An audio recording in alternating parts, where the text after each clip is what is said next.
ফিলিস্তিনের ভূমি অত্যন্ত বরকতময় এবং পরিপূর্ণময় স্থান। এই ভূমি ঐশীবাণী, অনুভূতির উৎসস্থল ও ফোয়ারা। এই ভূমিতে অনেক নবী রাসূল এসেছেন। এই সেই ভূমি যেখান থেকে মেরাজের শুরু এবং শেষ হয়েছে। এটি আসমানের প্রবেশদ্বার। আল্লাহ তাআলা পবিত্র কোরআনের সূরা বনী ইসরাইল ইরশাদ করেছেন, পবিত্র সেই সত্তা যিনি নিজে নিজ বান্দাকে রাতারাতি মসজিদুল হারাম থেকে মসজিদুল আকসায় নিয়ে যান, যার চারপাশকে আমি বরকতময় করেছি তাকে আমার কিছু নির্দেশ দেখানোর জন্য। নিশ্চয়ই তিনি সর্বস্রষ্টা ও সর্বদ্রষ্টা।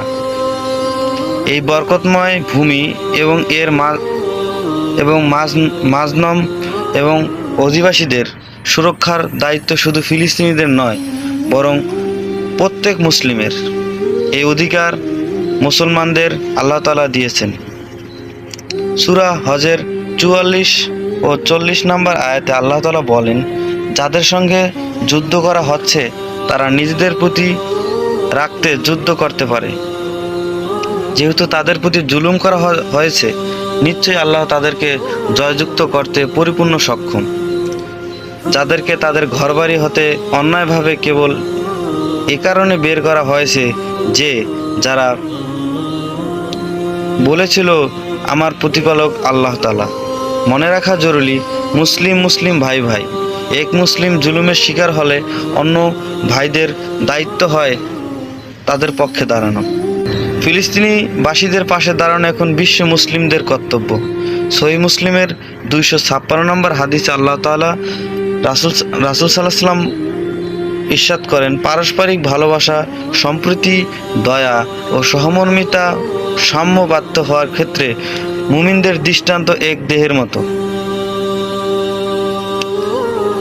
যার কোনো একটি অংশ আক্রান্ত হলে বা অসুস্থ হলে পুরো দেহ নিদ্রাহীনতা ও জ্বরের কাতর হয়।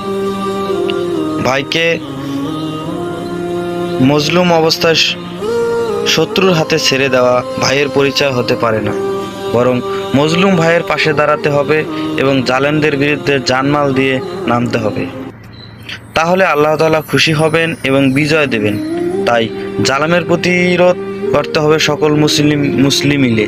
সূরা তাওবার ১৪ নম্বর আয়াতে জালেম ও ইসলাম বিরোধীদের বিরুদ্ধে মুমিনদের সাহস দিয়ে আল্লাহ তাআলা বলেন, যাদের সাথে যুদ্ধ করো যাতে আল্লাহ তোমাদের হাতে তাদেরকে শাস্তি দান করেন, তাদেরকে লাঞ্ছিত করেন, তাদের বিরুদ্ধে তোমাদের সাহায্য করেন এবং মুমিনদের অন্তর জুড়িয়ে দেন। সুতরাং আল্লাহ তাআলার সাহায্য প্রতিশ্রুতি যাদের প্রতি রয়েছে তারা কখনো ভীত হতে পারে না, পরাজিত হতে পারে না।